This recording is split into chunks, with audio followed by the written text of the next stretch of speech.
Allahu Allahu Allah Allahu Allahu Allah Allahu Allahu Allah Ya Rabbi ya khaira mu'ti. Jadi kalau kita difitnah sekarang, mundur nggak? Mau mundur nggak?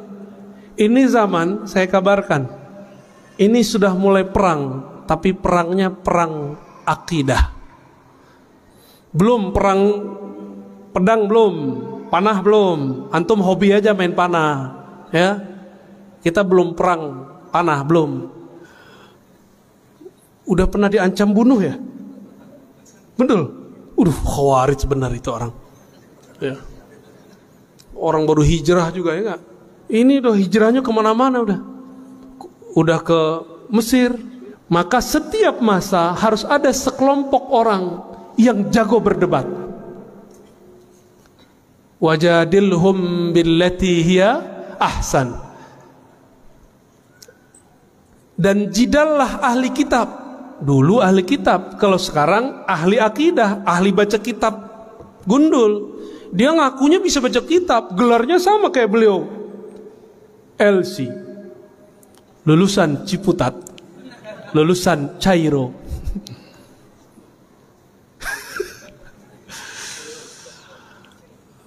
Lulusan Corona. Udah lulus, Ustaz? Udah lulus antum? Alumni ya. Maka setiap masa harus ada yang menjidal billati hiya ahsan, dengan metodologi yang ilmiah, dengan cara yang ahsan. Apa arti ahsan? Jika mereka pakai kitab, kita pakai kitab.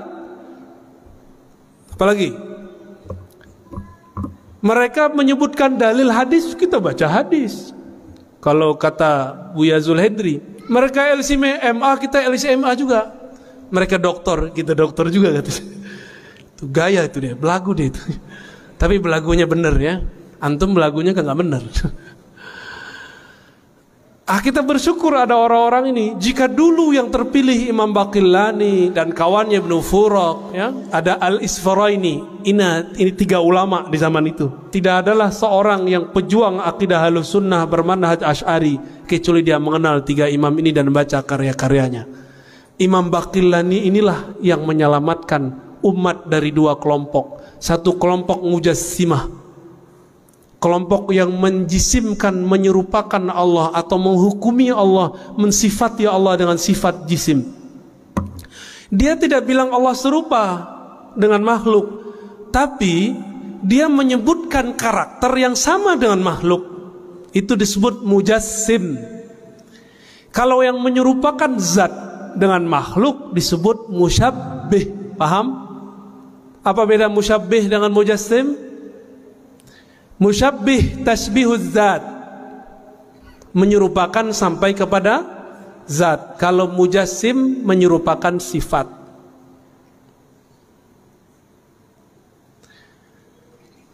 Lalu kelompok yang sekarang menyebut dirinya Wahabiyah Salafiyah masuk yang mana? Kita langsung aja Pak ya. Kenapa saya berani menyebut begini? Karena mereka sudah mulai memfatwakan dalam kajian-kajian mereka, akidah Asy'ariyah itu dhalah, sesat, firqatun dhalah. Benar gak? Antum sudah dengar belum? Mau diam? Diam dosa besar antum. Apalagi ustadz diam. Udah gak boleh diam. Ini sudah perang Pak. Mundur sama dengan al-firar minaz zahaf. Orang yang mundur tidak mau maju terus pada saat segenting ini, dia sama hukumnya ketika berperang mundur lari dari peperangan. Dosa besar gak? Jadi mulai detik ini tidak ada lagi ceritanya Ustadz sudahlah, gak ada cerita begitu. Antum gak ikut, keluar barisan. Kita tetap berjuang, memperjuangkan akidah yang moderat, walaupun gayanya sangar-sangar dikit ya. Mereka sudah berani Pak sekarang. Dan sudah kejadian di tetangga antum. sebelah Pekanbaru. Beberapa bulan yang lalu mereka bilang NU Muhammadiyah Jamaah Tabligh, ya. Dia ngomong begitu kan? Sesat. Benar kan dia ngomong begitu? Aslinya begitu, Pak. Walaupun sekarang minta maaf. Dia kalau ke belakang sama, dia ngomong begitu lagi. Itu namanya taqiyah. Ternyata taqiyah itu tidak hanya milik Syiah Rafidah, tapi juga milik Wahabiyah. Jadi mereka benci sekali tuh sama orang itu tuh.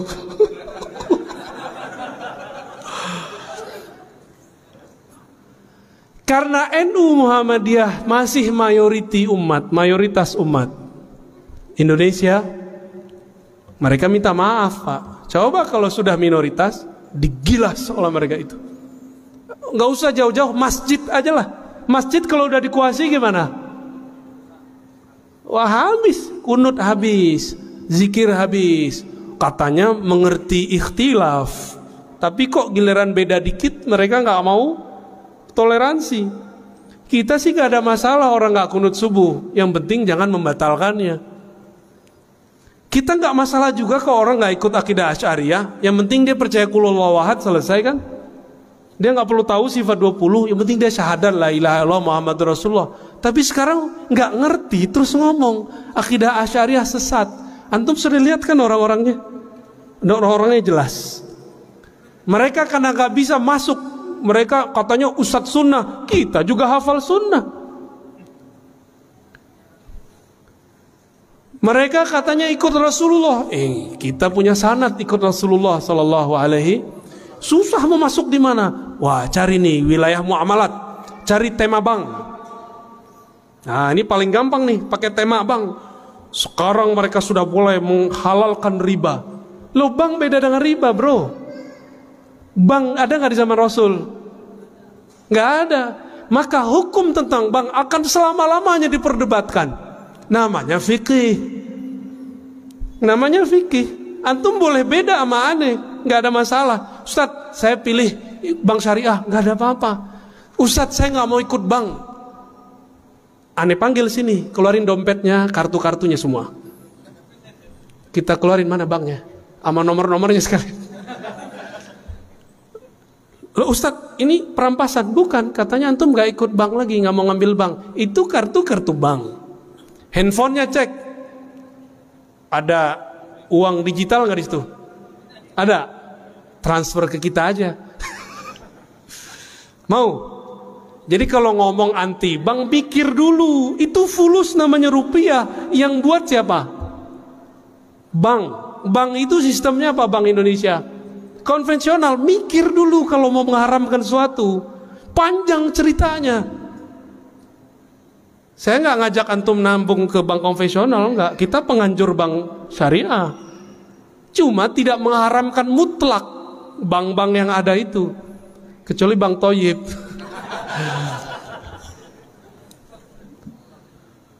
Jadi dicari tuh, nggak bisa lewat akidah, nggak bisa lewat hadis, nggak bisa lewat mazhab, nggak bisa lewat sanad, nggak bisa lewat tasawuf. Lewat apa lagi? Lewat muamalat. Gak bisa juga. Wah, ada tema baru nih, Taliban. Nanti nih ustadz-ustadz ini bakal diadu dengan tema Taliban. Saya mau tanya, kalau saya sepakat dengan antum, ini nambah iman gak masalah Taliban? Kalau kita beda, nambah iman gak? Enggak. Terus kalau beda opini boleh gak? Boleh. 2024 nanti pilihannya nggak tahu ada berapa orang nih. Kalau nanti UZR pilih A, Ustadz Arnof pilih B, gimana? Boleh gak? Ayo, boleh gak? Yang bilang boleh waras. Boleh gak? Boleh gak? Pada takut nih, karena habis trauma 2019 ya. 2019 beda pilihan, beda iman. Satu surga, satu neraka. Lo yang dipilih jadi menteri.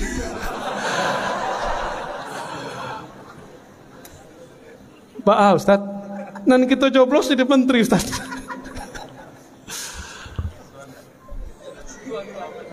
Nyesel juga kita tengkar-tengkar dulu ya. Mohon maaf kalau dulu yang tengkar sama saya ya.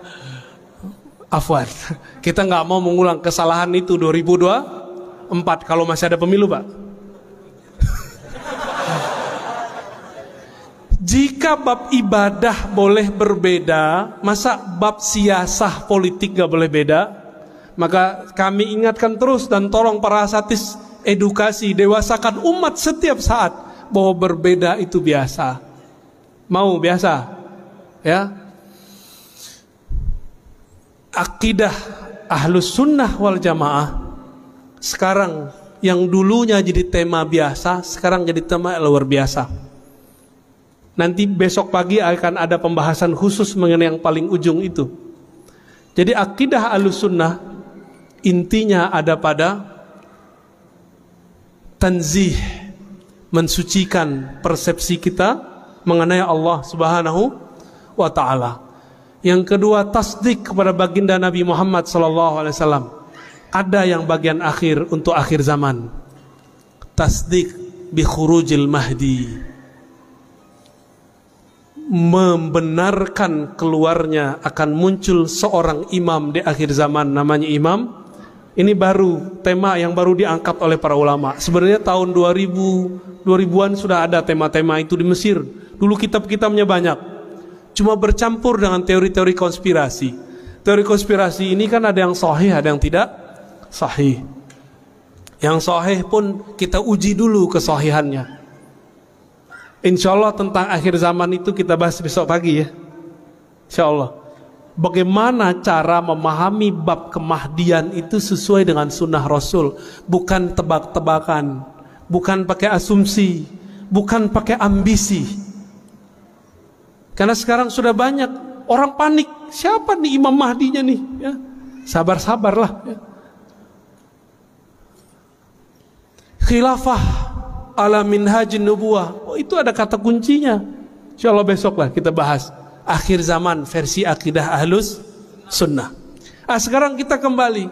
Al-Baqillani membawa ajaran menyelamatkan umat daripada tajsim, disebut dengan tanzih, menyerupakan Allah, membayangkan Allah. Itu tanzih. Allah perlu nggak disucikan? Butuh gak? Enggak. Yang perlu disucikan persepsi kita tentang Allah Subhanahu wa ta'ala. Maka kalau baca subhanallah, maknanya ya Allah, ampunkan kami mempersepsi engkau tidak sesempurna engkau. Itu subhanallah. Ya. Orang kalau subhanallah begini baru terasa nikmat. Tapi kalau kita terjemah Allah, engkau maha suci, kita bingung, ini suci dalam bahasa Indonesia, suci dari hadas, ya kan? Hadas besar, hadas kecil. Inilah kurang bahasa kita. Bahasa kita, bahasa Melayu, bahasa Indonesia tidak bisa mendetailkan beberapa lafaz yang ada dalam bahasa Arab. Ya, udah 9:30. Jadi kalau kemarin usul ahli sunnah, kalau sekarang bagaimana cara Imam Baqillani menyelamatkan umat waktu itu? Tanzih. Tanzih dari apa tadi? Tajsim. Dan yang kedua, menyelamatkan umat dari ta'til. Ta'til itu alhamdulillah sekarang tidak banyak. Ta'til itu menolak sifat Allah. Alhamdulillah sekarang itu sedikit kelompoknya. Hanya tersisa di kelompok Syiah. Ini saya kasih tahu, selama masih ada Syiah, selama itu pula ada akidah Mu'tazilah. Tapi nanti kita pun bakal dituduh Syiah oleh seberang itu. Jangan-jangan sudah ada lagi Ustaz orang yang duduk aneh Syiah. Udah ada? Antum dituduh Syiah udah ada belum? Belum. Nanti bakal ada yang nuduh saya ini Syiah. Bakal ada. Sudah ada. Antum pengamat YouTube. Ini mereka kan pencinta habaib semua kan? Bagi pembenci zuriat Rasulullah, kita yang dekat sama habaib disebut Syiah. Dia nggak bisa membedakan Habib Syiah sama Habib Ahlus. Habib itu macam-macam juga Pak. Ada Habib yang NU, ada Habib Muhammadiyah, nggak tahu tuh Habib Muhammadiyah. Ada Habib FPI, ya. Ada Habib apa? 212. Ada Habib BPR, ada nggak? Nggak ada ya, Habib-Habiban. Macam-macam Habib itu. Kita tidak melihat perbedaan mereka itu. Yang penting di darahnya ada nasab Rasulullah, kita cinta, udah. Boleh nggak kita beda dengan pergerakan mereka? Boleh. Bukan karena kita benci dengan pergerakan mereka, tapi karena kita beda manhaj aja, gak ada masalah. Ya. Jadi kalau antum nanti lihat saya beda manhaj dengan Habib Fulan, bukan berarti saya benci dia. Karena ini kita beda guru aja. Manhaj itu dipengaruhi oleh guru. Ya. Imam Baqillani menyelamatkan umat. Pertama dari kelompok Mujassimah, yang kedua dari Mu'tazilah. Mu'tazilah berarti sudah ke bawah kelompok Rafidhah. Sudah ke bawah semua. Maka disebutlah beliau oleh Imam Daruqutni, pengarang kitab Sunan Daruqutni. Apa judul kitabnya? Sunan, bukan Sunanul Mustafa. Sunan Ad-Daruqutni. Kata beliau, Abu Huzar bertanya, itu siapa orangnya? Dijawab oleh Imam Daruqutni, ahli hadis. Ini orang imam ahli sunnah, qami'ul bid'ah. Inilah imam pembela sunnah, pemberantas bid'ah. Berarti yang dimaksud oleh imam ahli hadis namanya Daruqutni. Daruqutni selevel Bukhari, di bawah dikit. Maka dia bisa mengkritisi Sahih Bukhari. Jadi seumur-umur kita ngaji Sahih Bukhari, yang paling lantang mengkritisi Sahih Bukhari Imam Daruqutni. Jadi dia tahu di mana celahnya Imam Bukhari. Itu Imam Daruqutni namanya. Imam sunnah gak nih? Berarti akidahnya Imam sunnah meridai akidah Imam Baqillani. Akidah Baqillani adalah akidah Imam Asy'ari. Paham? Jadi yang disebut ahlul hadis, ahlus sunnah itu siapa? Akidah Asy'ariyah. Tapi mereka kan ngaku inilah akidah sunnah. Pas kita cek ternyata atuk sunnah doang, sunnah yang lain gak ada yang pakai. Jadi nggak jujur kepada Allah, nggak jujur kepada Rasulullah, nggak jujur kepada umat. Itu masalahnya. Ya. Maka beruntunglah ini yang ada di hadapan antum. Semoga mereka adalah Baqillani zaman ini. Amin. Untuk mereka kita bacakan surah Al-Fatihah. Al-Fatihah. Amin.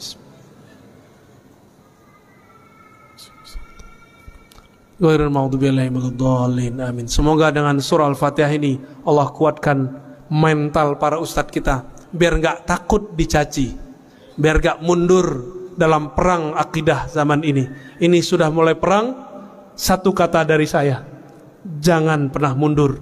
Mundur dosa besar. Jadi yang dihantam sekarang apa? Mental. Mental antum Ustaz. Mental saya. Untungnya guru kita agak ganas-ganas sedikit.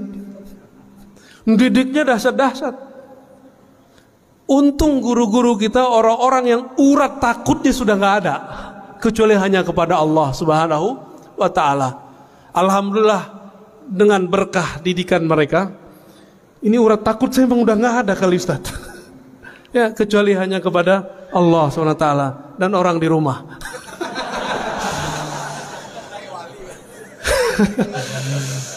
Taib, ada diskusi nggak Ustaz? Assalamualaikum warahmatullahi wabarakatuh. Assalamualaikum warahmatullahi wabarakatuh. Masya Allah, jazakumullah khairan ya Ustaz. Masya Allah penjelasannya cukup. Yang dekat Pak, yang dekat mic-nya. Suara Bapak terlalu halus, lebih halus dari gadis.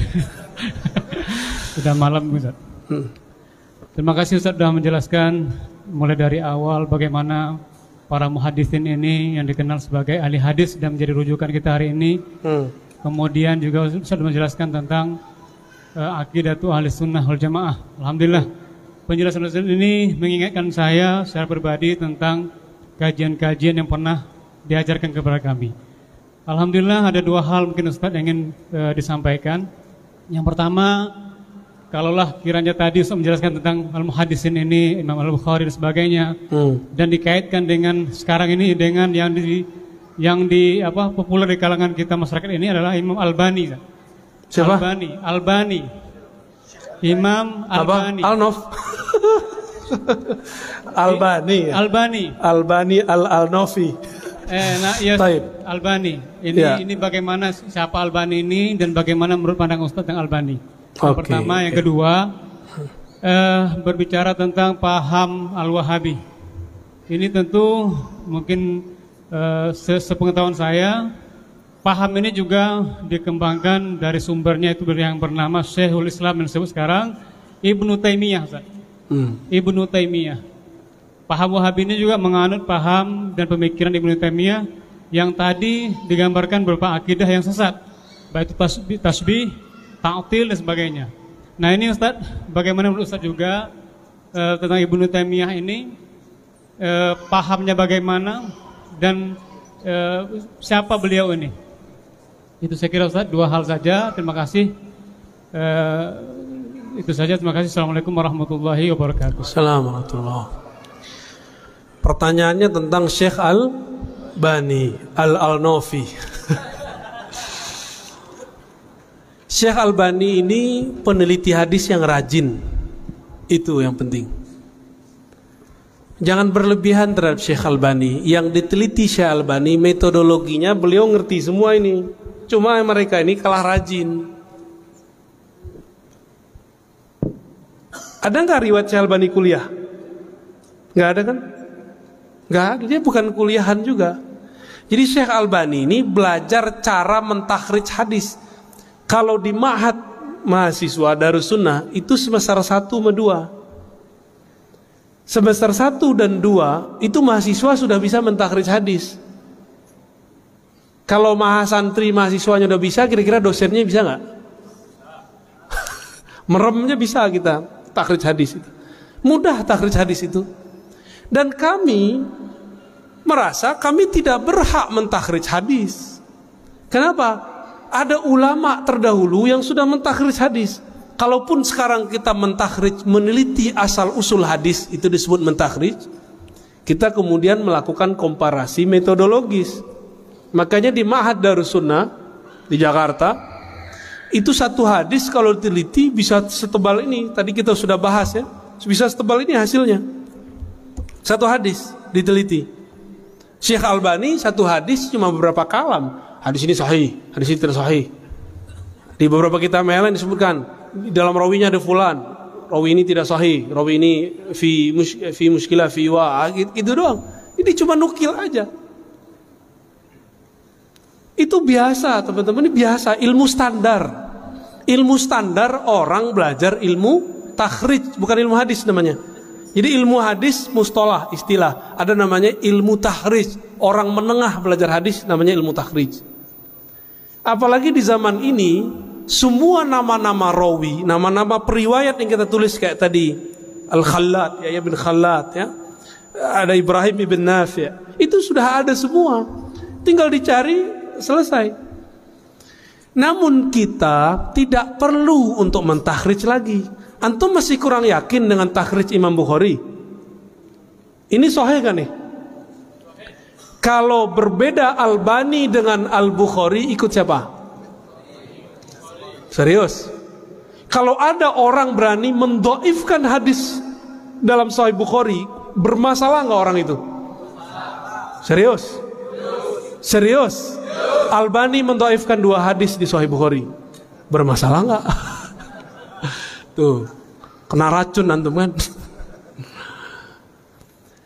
Guru kami Dr. Badi Said Al-Laham, murid Syekh Nurul Itir, mengatakan dalam disertasinya, seandainya saja Albani, termasuk Sidi Ahmad Ghumari, Abdullah Ghumari disebut, seandainya Ghumariyin dan Albani wara' menahan diri untuk tidak mengkritisi Sahih Bukhari, nama mereka akan disanjung-sanjung di alam semesta, akan disanjung-sanjung oleh peneliti-peneliti hadis. Cuma sayang, nafsu meneliti kadang lebih besar daripada kearifan. Syekh Albani pun bernafsu mendoifkan 2 hadis di Sahih Bukhari. Itu hadisnya dahsyat lagi ya. Nantilah ada waktu, nanti ingetin saya Ustadz, hadis Bukhari yang didoifkan oleh Syekh Albani. Nanti kita teliti, kita takhrij hadisnya. Di mana kekeliruan Syekh Albani? Di mana tertipunya Syekh Albani? Kira-kira yang tertipu Al-Bukhari atau Albani? Serius? Yakin? Masa Al-Bukhari ketipu, ya enggak? Albani gurunya nggak nyampe 10. Itu kalau di kitabnya ada salah satu orang yang nulis tentang tarjamah Albani, gurunya cuma sebutkan 3. Ditambah guru ijazah 1. 5 lah ya sama bapaknya. 5 lawan ini punya guru 1.700, gimana? Tapi kita nggak boleh benci Albani, ya. Kita jadikan saja Albani ini sebagai motivasi supaya ngaji hadisnya lebih benar, ya. Gitu aja Pak, ya. Maka saya sangat apresiasi ada kajian hadis Sahih Bukhari Sunanul Mus. Ada gesek-gesek dikit, udahlah dibuang lah itu, ngaji hadis saja Pak. Kalau disebut nama Rasul masih mau tengkar. Mau diaku jadi umat Muhammad gak? Sallallahu alaihi wasallam. Ya ini kita kan banyak benderanya tuh macam-macam lambangnya di belakang kepala antum Tat. Gesek-gesek dikit udah lupain, disebut nama Rasulullah, hilangkan semua ego kita, ya. Nggak disebut-sebut lambangnya, udahlah biarin aja sih. Di akhir zaman ini ego orang pada tinggi. Berhasil melewati itu, antum akan menjadi pejuang-pejuang yang sebenarnya, ya.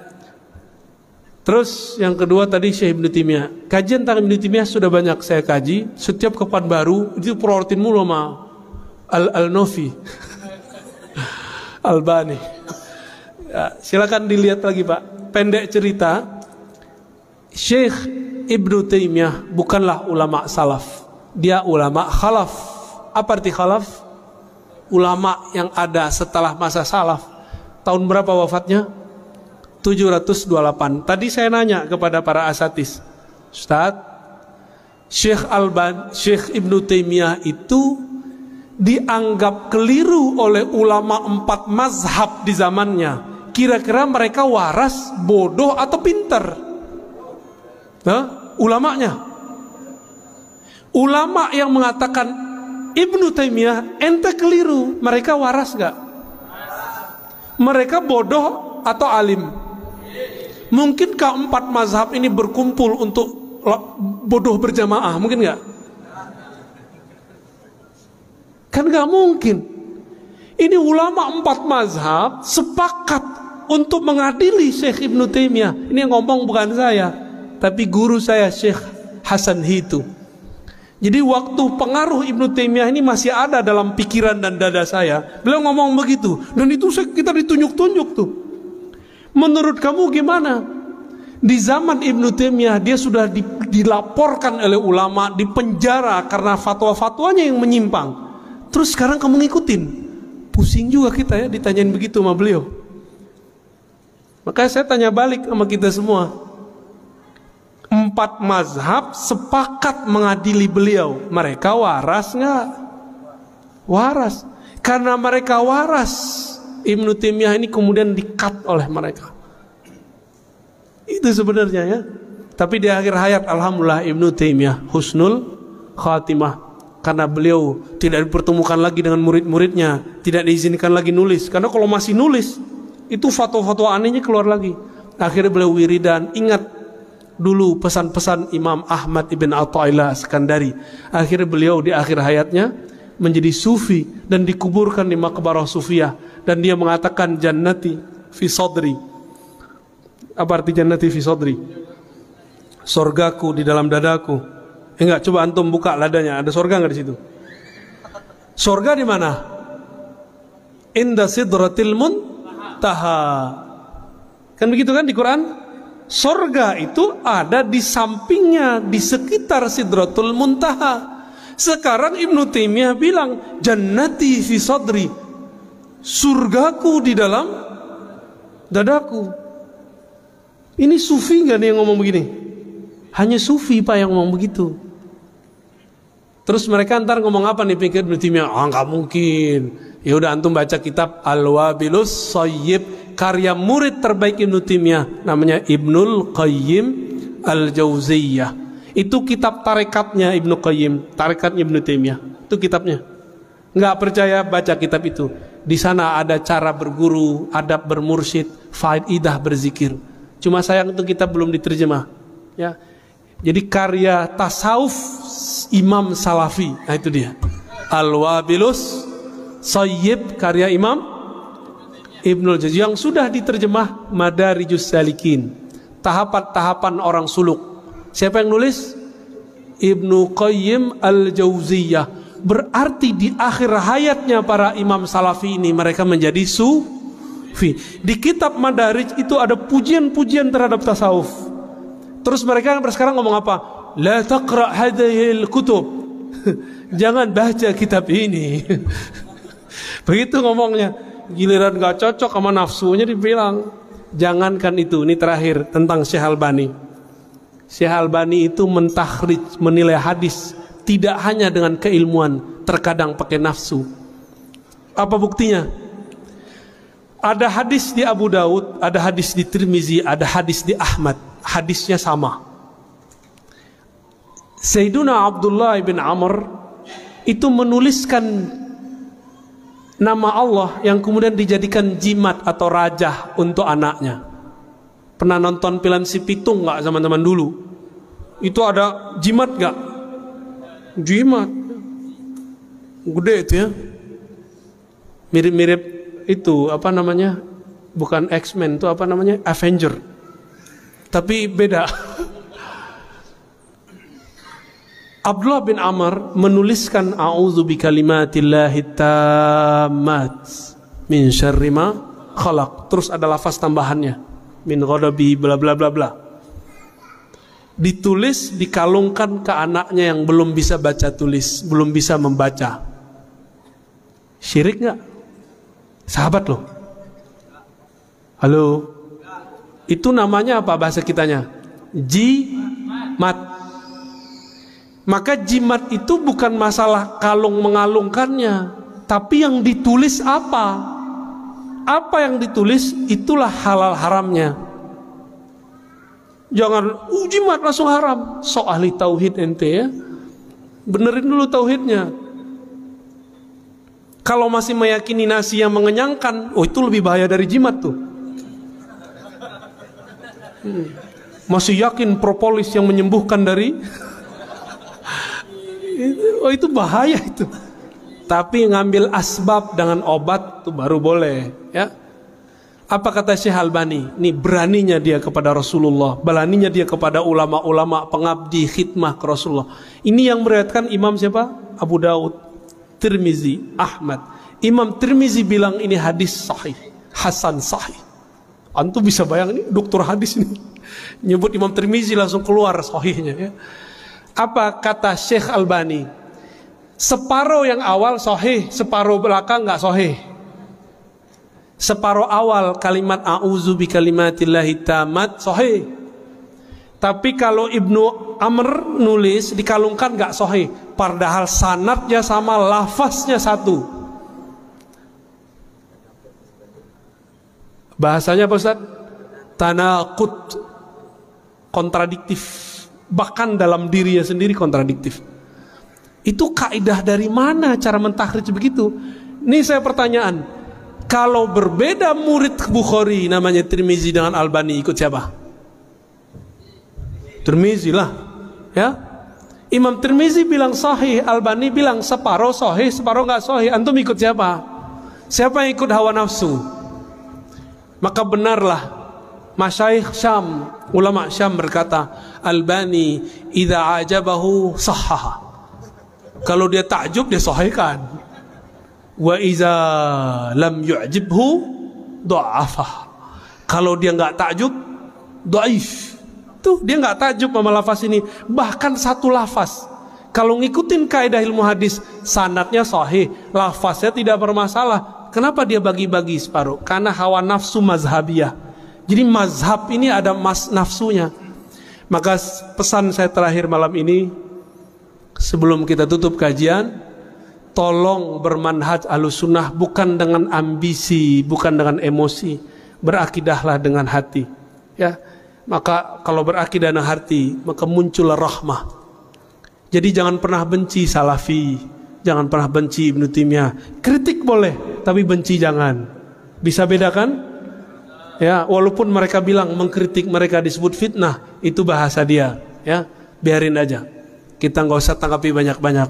Irhamu man fil ard, yarhamukum man fis sama. Sayangi makhluk di bumi, maka yang di langit malaikat pasti sayang kamu. Malaikat tidak mungkin sayang kecuali Rabbul Arsyil Azim menyayanginya. Allah Ta'ala yang istawa alal ars akan menyayanginya.